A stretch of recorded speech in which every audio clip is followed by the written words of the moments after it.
Baik, saya akan lanjutkan lagi. Ini feedback yang keempat. Mari kita lihat videonya coba. Waalaikumsalam. Mohon maaf Kak, mengganggu waktunya. Ada sesuatu yang ingin saya konsultasikan kepada Kakak. Iya, silahkan. Terima kasih atas waktu yang telah Kakak berikan. Yang penting saya bisa melakukan perasaan ini dengan Anda. Baiklah, kalau begitu, sebelum kita berkonsultasi, saya ingin tahu siapa namanya. Oke, ini sepertinya menurut saya juga unik ya. Artinya unik itu yang memulai adalah dari pihak kliennya, bukan dari konselornya. Ini saya nggak tahu yang minta tolong itu adalah kliennya. Ya oke deh, karena konteksnya profesional ya. Tetapi menurut saya sangat tidak lazim aja gitu kan, ketika ada proses terapeutik tetapi berbelah pada satu pihak saja. Seharusnya ya saling apa ya, mungkin konselor yang pada umumnya memang konselor yang memulai lah gitu ya, yang namanya apa ya, yang profesional lah, yang bukan bukan kliennya yang meminta, karena ini mungkin konteksnya online ya, jadi mungkin agak beda aja gitu. Tapi menurut saya memang lazimnya ya seorang konselor lah yang harus memulai dulu. Selamat pagi, assalamualaikum, gimana kabarnya, tanya-tanya gitu, terus baru cerita. Oke, sepertinya ada masalah ya. Mungkin ketika kita kemarin janjian atau mungkin dari info awal saya dapat info tentang Anda punya masalah terkait dengan ini, boleh dong ceritakan lebih lanjut, misalnya kan gitu ya pada umumnya. Tapi ini kan kebalikan, seolah-olah klien itu meminta mohon sebuah bantuan kan gitu ya. Menurut saya ya ndak umum aja gitu kan. Nama saya Diana Kak. Adakah sesuatu yang membuat Anda tampak tidak bersemangat? Apa ada sesuatu yang menggajah pikiranmu? Nah ini saya nggak tahu, ini kayak jadinya kayak wawancara gitu kan. Mungkin untuk semuanya juga ya, saya melihat walaupun saya tidak bisa membahas satu persatu di video ini, tapi sudah lihat satu persatu sudah gitu. Dan bahkan ada yang sepertinya itu sudah dibuat gitu ya, settingan gitu ya, bukan natural. Ada yang kesannya membaca, ada yang kesannya itu apa, menghafalkan dan seterusnya. Tapi saya berharapnya ini kan latihan ya. Kalau Anda nggak berlatih, tentunya nggak bisa. Saya memberikan wadah saja. Andai kan saya tidak apa ya, tidak menuntut tinggi lah terhadap proses konseling ini, karena memang konseling itu butuh waktu. Anda untuk bisa menjadi sempurna, untuk bisa menjadi 100% benar itu memang tidak bisa dalam kurun waktu satu semester saja, tetapi memang butuh latihan, dan latihan. Tetapi saya berharap ya ini benar-benar apa ya, Anda benar-benar belajar gitu kan. Tugas-tugas yang saya berikan itu ya jadikan media pembelajaran, bukan bukan terus tujuannya adalah untuk bagaimana Anda mendapatkan nilai yang bagus. Saya tidak melihat ke sana, tapi yang saya lihat adalah prosesnya gitu. Walaupun Anda salah-salah, tetapi Anda benar-benar melakukan konseling, itu lebih saya hargai gitu ya, dibandingkan dengan misalnya kesannya oh bagus nih konselingnya, tetapi ini kok kesannya dibuat-buat ya gitu kan, disetting sedemikian rupa. Saya tahu gitu kan. Nah, eh, kalau yang ini sepertinya saya belum melanjutkan ya. Coba kita lanjutkan lagi. Jadi mungkin eh, ketika kita membuat pertanyaan itu tentunya mengalir ya, beda dengan wawancara. Kalau wawancara mungkin boleh lah ditanya seperti kayak tanya jawab tanya jawab tanya jawab gitu kan. Tapi kalau dalam konteks konseling kan tidak seperti itu. Artinya pertanyaan tuh muncul ya dari kliennya, dari jawaban-jawaban kliennya, itu yang perlu dipahami. Dan ini bukan wawancara gitu kan, itu yang perlu dipahami. Ini adalah konseling. Apa bedanya konseling dengan wawancara? Kemarin sudah saya jelaskan, sering saya jelaskan di kelas. Bedanya adalah ya ketika dalam proses konseling itu Anda menggunakan prinsip-prinsip atau teknik-teknik konseling yang sudah Anda pelajari. Sedangkan wawancara ya hanya sekedar jenis bertanya saja yang berbeda-beda, variasi bertanya saja yang berbeda-beda, tetapi tidak ada proses teknik konseling di dalam proses wawancara. Jangan sampai dua hal ini menjadi sesuatu hal yang berbeda atau kebalikan atau tumpang tindih dari proses dinamika dua intervensi ini. Iya Kak, ada suatu hal yang membuat diri saya kacau. Hari-hari yang saya lalui terlihat suram, tidak memiliki semangat untuk melakukan aktivitas dan masalah yang saya hadapi ini sangat mengganggu. Dan saya bingung apa yang harus saya lakukan, Kak.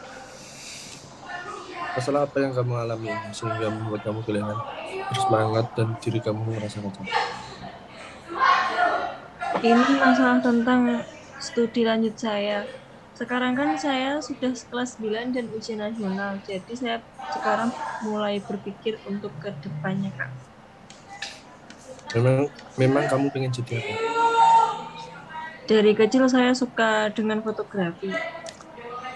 Oke, ketika ada pertanyaan seperti ini, ketika ada jawaban seperti ini, andaikan ini jawaban yang asli dari klien, kita harus berpikir bahwa makanya kemampuan mendengar itu harus sangat penting sekali. Itu ketika kita mendapatkan kasus barusan seperti ini.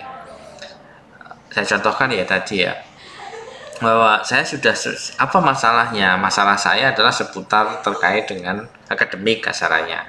Saya sudah kelas 9, bentar lagi lulus. Saya mikir ke depan, saya mikir masa depan, saya sudah mulai berpikir masa depan. Nah, kalau ada statement seperti itu, berarti selama ini dia tidak pernah memikirkan masa depan.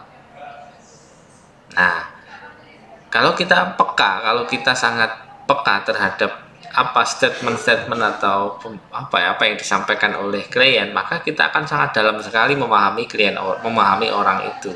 Kalau ada statement seperti itu, andaikan saya melakukan konseling, ya saya tanya, belum ini tadi kan mau pindah topik ya, kalau saya nggak usah pindah topik ya, fokus pada situ. Oke, Anda saat ini sedang mau fokus pada masa depan kalian. Nah, kalau boleh tahu apakah sebelumnya Anda tidak fokus? Nah, kan bisa bertanya ke sana, atau mungkin atau sebelumnya, loh kenapa kalau Anda tiba-tiba punya pemikiran seperti itu? Emang ada apa sebelumnya? Nah, kita harus cari tahu itu. Ya, coba kita lihat videonya lanjut. Seharusnya seperti itu kan gitu. Saya bercita-cita untuk menjadi fotografer terkenal. Saya sudah berangan-angan untuk menjadi seperti itu, Kak. Apakah orang tuamu menyetujui dengan apa yang kamu inginkan? Kedua orang tua saya tidak menyetujui saya untuk menjadi fotografer, Kak. Kenapa? Apa alasan orang tuamu sehingga tidak mendukung apa yang kamu inginkan? Kata orang tua saya, profesi menjadi seorang fotografer tidak menjanjikan untuk kehidupan di masa mendatang.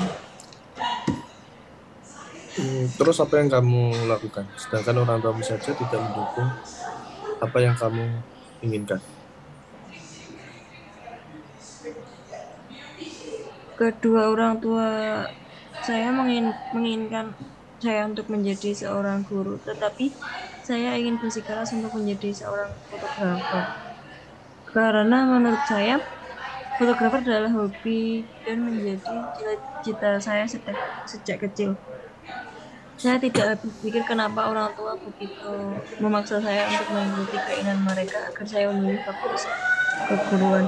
Padahal saya merasa memiliki bakat dan kemampuan lebih di bidang broadcast, terutama fotografi. Kamu benar-benar bingung dengan kemauan orang tua kamu. Iya, saya juga kesal kenapa saya tidak bisa menentukan pilihan saya sendiri, padahal saya sudah dewasa. Jadi kamu merasa kesal karena tidak bisa menentukan pilihan sendiri, sementara kamu merasa sudah dewasa. Begitu, Kak, kira-kira. Inilah teknik konseling ya. Walaupun saya menangkapnya ini kesannya sepertinya apa ya, membaca ya, tidak alami, tetapi benar gitu ya, membuat apa namanya, membuat guide-nya benar gitu kan. Jadi salah satu contoh ketika memberikan umpan balik itu ya barusan seperti ini. Jadi saya merasa ini, oh berarti Anda merasa gini dan Anda gini. Oh iya Kak, seperti itu kurang lebih. Nah, sebenarnya sudah benar ya, dari segi prinsip konseling sudah benar. Untuk latihan tidak apa-apa gitu kan. Untuk proses latihan ya tidak apa-apa lah, tetapi saya berharap Anda semua tentunya kan harus belajar dan bagaimana sih menjalankan proses konseling ini secara maksimal. Selain faktor bakat yang lebih besar di bidang fotografi, apa yang mendorong kamu sama sekali tidak ingin masuk fakultas keguruan? Bukankah fakultas keguruan mempunyai masa depan yang bagus dan menjanjikan? Saya sebenarnya setuju dengan apa yang Anda katakan tadi, bahwa fakultas keguruan masa depannya cukup menjanjikan. Lalu Oke, pada konteks ini bagus ya. Pada konteks ini bagus. Ini yang dinamakan seorang konselor itu memberikan edukasi, memberikan pemahaman-pemahaman baru, memberikan, tapi bukan saran itu tadi, tapi pandangan-pandangan baru, pandangan-pandangan di luar kebiasaan klien itu ada gitu ya. Cara berpikir atau pola berpikir yang baru itu boleh diberikan, tetapi tidak boleh dipaksa, hanya disampaikan saja. Mengapa nggak berpikir seperti itu, mengapa nggak berpikir seperti ini gitu ya. Hanya dijadikan bahan untuk mengkonfronting pikiran-pikiran dari klien itu yang mungkin dianggap pikirannya itu maladaptif gitu. Itu yang harus perlu dipahami. Saya hanya merasa tidak siap dan mengerikan sekali rasanya jika membayangkan suatu saat saya menjadi guru, Pak. tidak siap, kenapa? Nah ini bagus. Ketika ada saya merasa tidak siap, ini tidak siap kenapa? Apa yang buat tidak siap? Itu sangat bagus kalau pertanyaannya ke sana. Iya, sebenarnya saya bukannya membenci fakultas keguruan. Saya menyukainya, tapi saya hanya tidak yakin dengan kemampuan saya untuk mengajar siswa atau siswi nantinya. Saya merasa tidak pantas saja. Belum tentu siswa dan siswi saya nantinya akan mengerti apa yang saya jelaskan. Sepertinya kamu belum yakin dengan kemampuan kamu, benar begitu? Iya Pak, kira-kira seperti itu. Kamu merasa tidak yakin dengan kemampuan kamu untuk mengajar, karena itu kamu tidak mau mengikuti keinginan orang tua kamu. Iya, betul. Baiklah, kalau seperti itu, keinginan kamu untuk berprofesi sebagai fotografer dipicu hobi dan rasa tidak yakin dengan kemampuan kamu. Apabila kamu berprofesi sebagai guru, coba kamu pikirkan matang-matang, karena yang sebenarnya lebih efektif untuk dijadikan profesi ke depannya. Maksudnya saya harus lebih meyakinkan hati saya mana yang lebih baik. Proses konseling. Jadi apa yang harus saya lakukan? Begini saja, tidak ada salahnya kalau kamu berpikir mengikuti keinginan orang tua kamu, karena kamu sendiri pun merasa bahwa fakultas keguruan tidak kalah wajar dialami setiap pemula. Oke, ini semakin kelihatan ya kalau memang ini membaca tidak natural kalau menurut saya. Ini tidak masalah, yang penting kalian sudah berusaha. Saya berharap ini jadikan pembelajaran semuanya bahwa kalian harus terus belajar gitu ya. Kalau memang Anda mau fokus di bidang pekerja sosial ya, saya katakan pekerja sosial, karena di dalam pekerja sosial itu dalam konseling itu saya yakin sangat dibutuhkan sekali. Oleh karena itu ya sebisa mungkin Anda bisa memanfaatkan tugas-tugas yang saya berikan semaksimal mungkin. Baik, itu saja feedback ini, semoga bermanfaat.